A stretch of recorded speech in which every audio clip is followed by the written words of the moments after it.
What's up, Hoosiers fans? My name's Zach Greene, reporting live from Bloomington, Indiana, where we're going to be previewing the Indiana Hoosiers versus Penn State Nittany Lions football game. The game will take place at 7:30 on ABC. It's a nationally televised game. The Hoosiers come into this game as 12-point underdogs.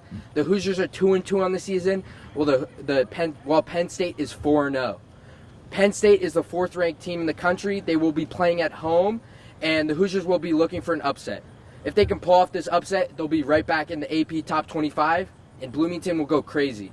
Last year, the Hoosiers beat Penn State on their own turf with no fans, but pulled off an upset, and they're gonna hope to do the same this year.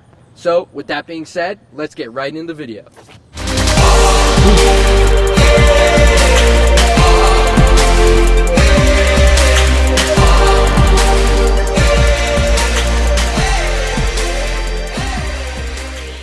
All right, Hoosiers fans, now it's time to talk about the offense. The offense on Saturday had their best game of the year, totaling 507 yards of total offense. That included 373 yards passing through the air from Michael Penix on 53 throws when he completed 37 of them.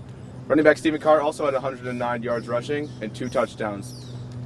On the receiving side of the ball, wide receiver Ty Freifogel had 10 receptions for 98 yards. However, the Hoosiers unfortunately had wide receiver TJ Matthews goes down with an injury. So this week, Miles Marshall, Ty Fry, and Peyton Hendershot will need to step up if the Hoosiers want to win against a tough Penn State team.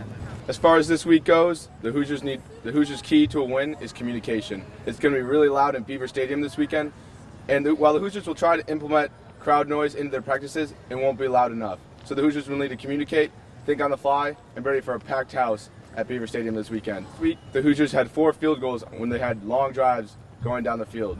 One of those field goals was at the end of the half, so that's not a big deal, but the Hoosiers do need to finish drives with touchdowns if they want to beat the Nittany Lions. The coordinator Nick Sheridan said that some of that is on him. He was too aggressive with the play calling, and he needs to be more patient this upcoming week. I thought I was probably a little bit too aggressive, not patient enough, tried to throw the ball down the field, and we didn't hit them. They weren't timely calls. He needs to score more points, and the offense needs to be next to flawless in order to complete the upset against Penn State. Last week, the Hoosiers' defense was absolutely carved up by the high-powered Hilltoppers offense. Quarterback Bailey Zappi threw for 365 yards and 3 touchdowns against the Hoosiers' secondary. Defense struggled to stop receiver Jarrett Stearns, who had 7 receptions for 82 yards.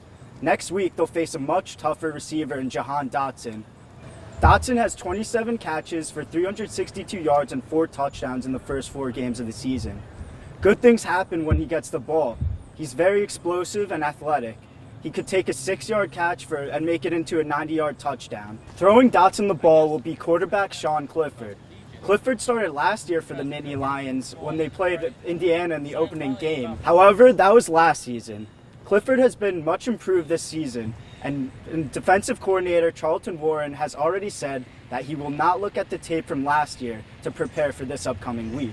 Things he do to make it difficult for a defense. So I haven't really showed them last year's film because they are a lot different between tempo and formations and a little bit like these guys this past week. Thing to build off of the win against Western Kentucky was Charles Campbell. Campbell was 4 for 4 kicking the ball. He is perfect on the season and has only missed 1 kick from this season and last season combined.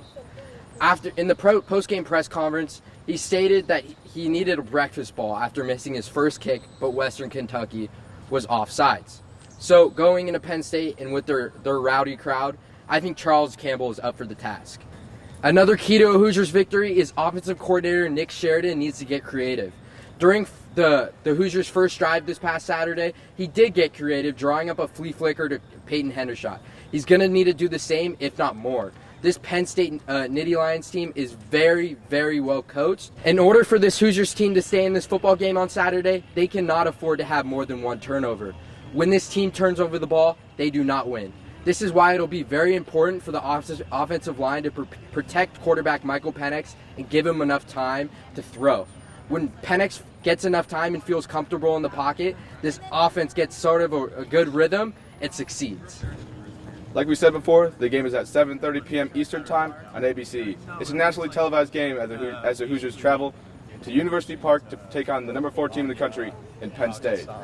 That's it from us, but before we go, again, make sure you check out Hoosier Huddle on Twitter, Instagram, and Facebook, and check out HoosierHuddle.com for all things Hoosier football.